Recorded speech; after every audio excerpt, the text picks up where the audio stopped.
episode of yet another podcast. I'm Bhargav. I'm Amrita. And this week's topic is Greek mythology. Yeah. Mythology? I think it's mythology. Okay, anyway. Enjoy the episode. Yeah.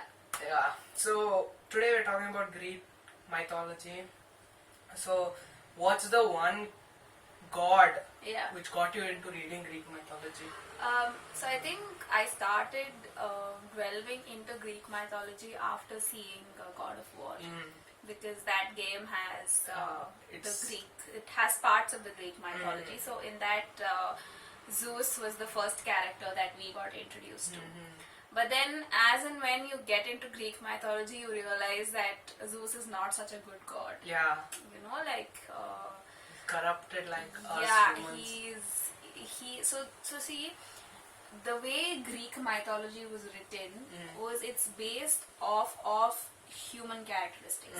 They've not portrayed the gods as perfect, like how in the Hindu mythology or in the Roman mythology. Let's say, not even the Roman.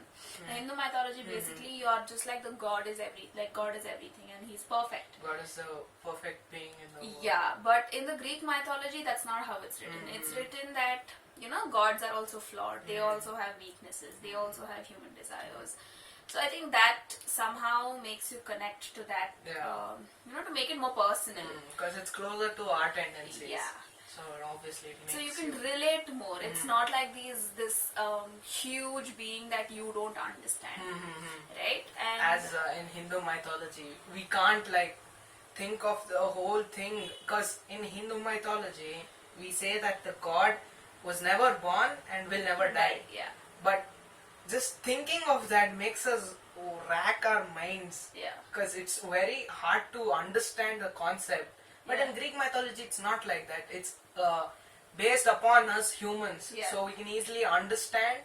And all the stories almost are relatable to us. Yeah. Because they have portrayed it like that. Yeah, and also it's written to a very human scale, right? And also here, every god has a beginning, and the universe has a beginning. Earth itself is Gaia. So I think that's why Greek mythology sort of fascinates so many people, because it's so easily understandable, right? And there's so many links that you read one book and then you're just like, oh my god, this happens over there as well, right? And I feel like mythology is one thing that mythology itself is a myth. Yeah. So it's not like you don't know if it actually happened or not. It could be written, it could have actually happened. We will never know. Yeah, you will never know. But one thing that you can notice across every mythology is there are certain parts that are constant. Yeah. With let's say the formation of the universe or about certain gods. Yes. And even with the Greek and the Hindu mythology, should make a comparison. Initially in the Hindu mythology, we also worship the weather, the weather gods, forests, and all of that. And the Greek mythology is basically that. Yeah. You are worshipping the lightning, you're worshipping the earth, you're worshipping nature basically. Yeah. So I think that sort of unifies every mythology that there is, and it's just sort of branched out from one parent. Yeah. Right? The birth of Zeus, that was one of the key points for me, because there was a war between Titans and gods. Yeah. Gods are after Titans. The Titans were the giants before gods in Greek mythology. Yeah. So Kronos, the dad of Zeus, his wife had 3 children. So Kronos, he had this curse, I think, where he has to swallow all the children. It's so it was not a curse. So basically what happens is Kronos, so his dad is Uranus. Yeah. Okay, so what happens is Kronos for the Uranus and Gaia are married, and then Gaia and Uranus have Kronos, right? And for power, Kronos kills his dad, kills Uranus, right? So then after that, Gaia curses Kronos, and he says that like you killed your father, your child will kill you. Right? So then after his kid is born, so he has so many kids.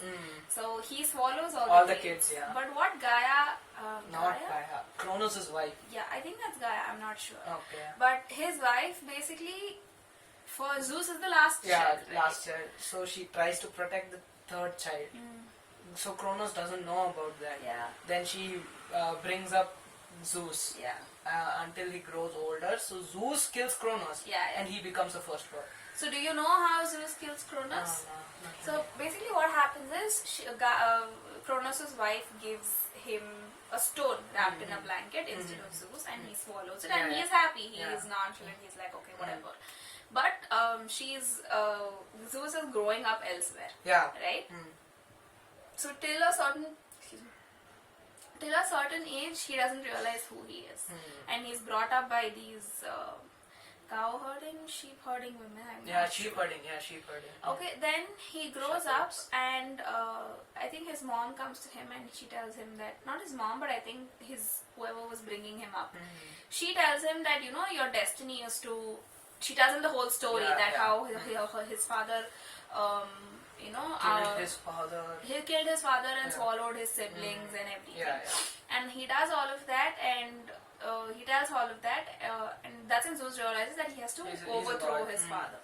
So what he does, he marries this one woman, I don't remember her name, and she is the most cunning woman in Olympus. Yeah, Olympus. Okay, so he marries her, and she tells him that I will give you a glass of wine, and there is poison or something in that, which will make him puke, like throw up all the kids that he swallowed, and he basically is going to he'll become very weak.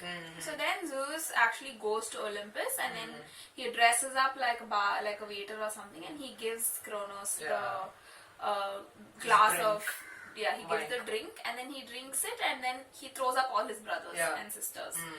And then the war starts, where Kronos and Kronos, whatever, he's also like tied up his brothers. In Tartarus. Tartarus. All the Cyclops and everything in the Tartarus. So Zeus goes So he opens it up, and everyone comes out, and that's when the war actually happens. Yeah. So then Zeus wins, and he takes up lightning. So he takes up the heaven. The god of lightning is Zeus. Then comes Poseidon, god of war. Water. Yeah. And then Ares, god of war. Yeah. Then Athena. What is Athena actually? Athena's god of wisdom and war. So then there's Apollo. Apollo is the son of God. God. I mean, the sun god. Yeah. Then there's other people. Hades. Yeah, you said about Hades. Yeah, Did you say about Hades? I did mention. No, I don't think so. Hades is the god of underworld. And he is my favorite. Why? He is the most loyal god. Yeah.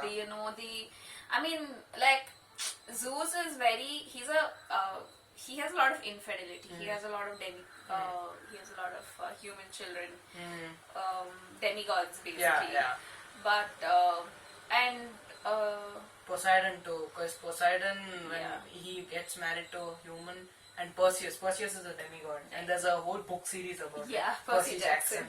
Yeah, I think Percy Jackson only is what introduced a lot of people to Greek mythology, and but then that book is very nice, but how do I say it? It doesn't teach you much about it. It doesn't teach you in detail about mythology. Yeah, but it does a very good job in trying to do so. Yeah, whatever basic outline about the Greek mythology is there, it's very well written in the books. I've read the first 5 books, but he's written 7, 8 books. Yeah, then he's written many other series. Yeah, so I think after that it gets more into detail. But I've read the first 5 books, and he's done a pretty good job with all the Greek mythology and everything. And it's very detailed. He's done his research, and even though there's a twist of fiction in it, it actually holds good with the mythology part of it, with Olympus, Zeus, and Poseidon, and Hades, and everything. But I think one of the most so you were asking about Athena, right? So Athena basically is a brainchild of Zeus. Like literally, she's born from Zeus's head, right? So Zeus actually has this intense headache, and then his head sort of breaks open, and Athena is born. Oh, wow. So Athena does have a mother, right? And Hera's always been jealous. Hera's Zeus's wife. And she always is mad at Zeus because he has so much infidelity and he's not loyal. And so that's why she doesn't like Athena also. She doesn't like any of Zeus's children. That's why she gives Hercules. Hercules has to go on those 13 tasks, and she's always giving a hard time for all of Zeus's half children. Not half children, but all the demigods. But anyway, so Athena actually becomes. So if you see, Athena is not such a feminine character. She's a very strong and she has a very bold character. Bold aura. Because so she's always tried to get that validation from her father because she's not had a mother. And when she was really young, she has this friend who was a water nymph. Okay, and so they were really close. And then what happens? There'll be a tournament it's a sword fighting tournament, and Zeus and everybody is there. And Athena gets so engulfed and she becomes so concentrated on getting her dad's validation that she ends up killing her friend. And that sort of breaks her heart. It sort of damages her a lot. She starts questioning herself and being like, am I really such a horrible person? And that's why she is the god of war, because she's learned those skills for herself. And even then she tries to be very feminine. She goes with Aphrodite, who's the most beautiful goddess, and then she's also with Hera, and then they have a competition. And the whole Troy, the war, the Troy War, the Trojan War, sorry, Trojan of War. Troy. So that was all set up because of Athena. To find out the worthy competitor. Because she wanted to find out the worthy competitors. So they went to this guy and they asked him who is the most beautiful of the three, and he said that Aphrodite is the most beautiful, and then Athena and Hera wanted to get revenge. So they set up these two countries against each other, and that's what led to the Trojan War. So it's crazy how they've linked these small things that happen in real life to like mythology and being like, okay, this played a part in this. But the sheer mingling between human nature and they're actually not humans, they are gods. But the contradiction between them, that's what makes it so mind-boggling. And then there's Icarus and Daedalus. That story, that's such a heartwarming story at the starting, then it becomes such a dreadful story at the end. Because Daedalus is a master engineer and inventor. So somebody locks him up. Who locked him up? Some king locked him up.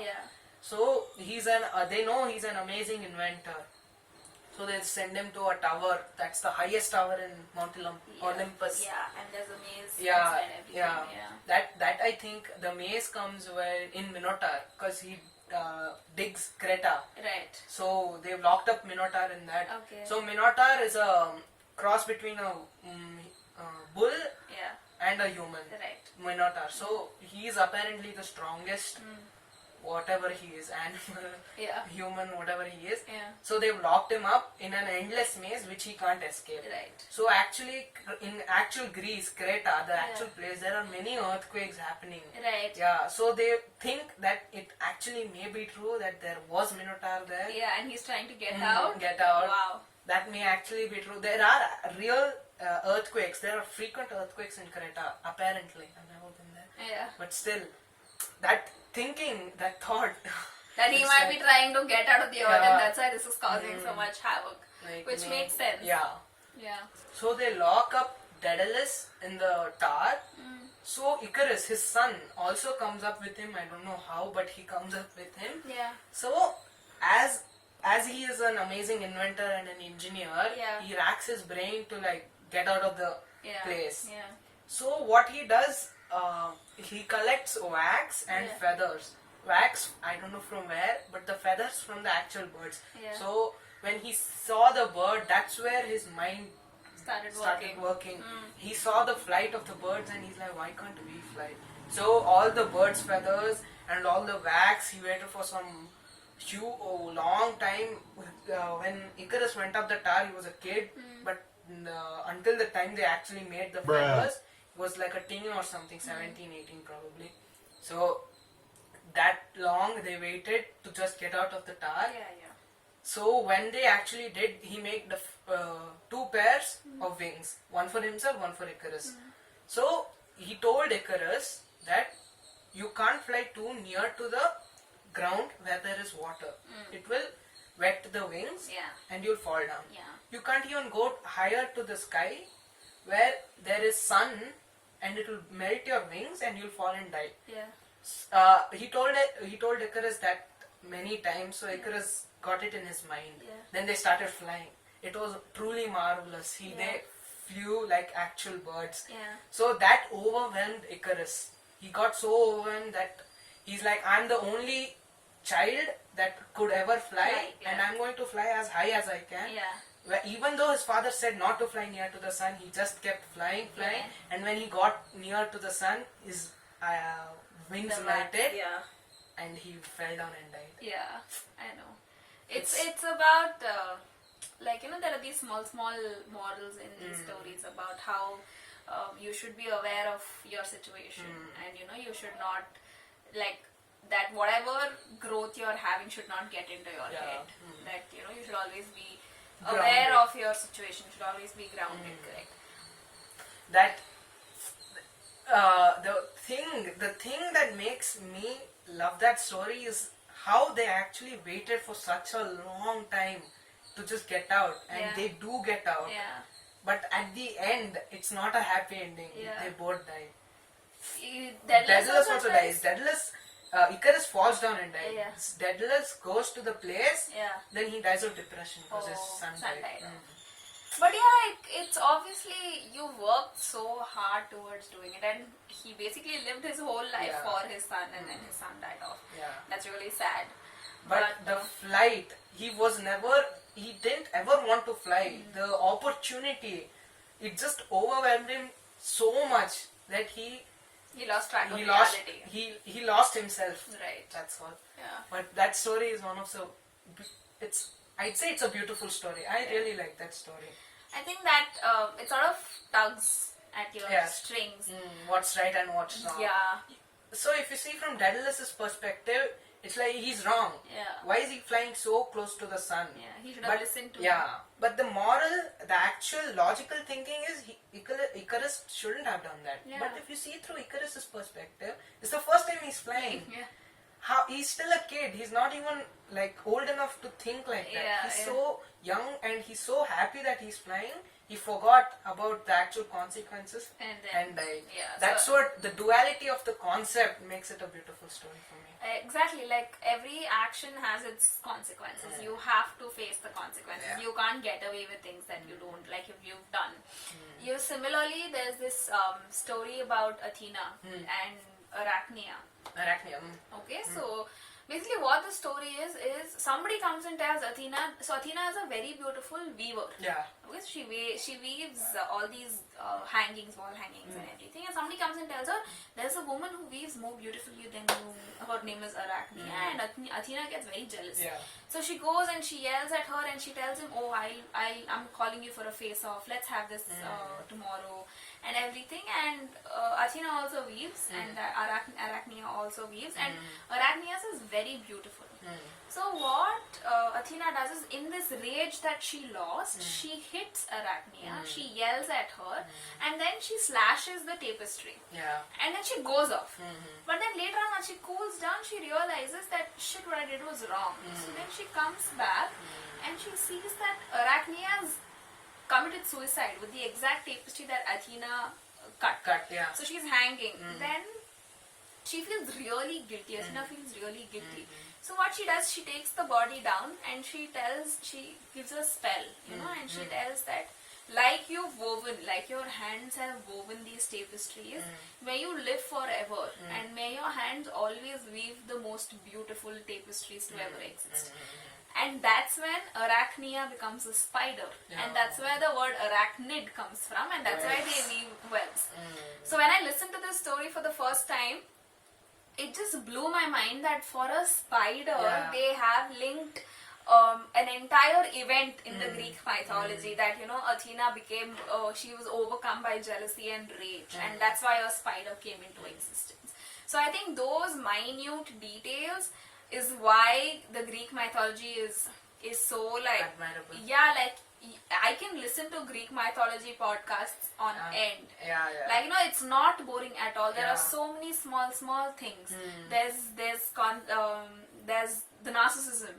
The concept of narcissism is based on a guy called Narcissus. Yeah. So I think that way you're sort And of taking continue. you're sort of taking human flaws and you're sort of you're blowing up out of proportion and you're depicting it in a god. And it's either showing you the good side of it and the bad side of it. So you know that okay, this You choose what you want. yeah, you're getting both the sides of the information and you decide what you want to do with it. Yeah, similarly as you said, narcissism and echo. Yeah. Echo. Yeah. The whole concept, I don't know the story, but the echo was not as beautiful. Yeah. What? Okay, I'm not. Okay, I'll Okay. tell you the story. So basically, Narcissus is a guy who is self-obsessed. Yeah. Okay, and he does not care about anybody else. There are a lot of people who've come to him and who's told him that I like you, men and women alike, because obviously homosexuality was a thing that was accepted in the Greek. But men and women alike, and there's this one guy who kills himself for Narcissus, and that also makes no difference to him. Then what happens? Some goddess who wants to teach him a lesson keeps following him. Meanwhile, Echo is a nymph. She's a forest nymph. And what happens? Zeus has come down to the forest and he's having his jolly time with all the nymphs. And they hear Hera come. So Echo runs and she's trying to distract Hera from going and seeing Zeus. And whatever Hera says,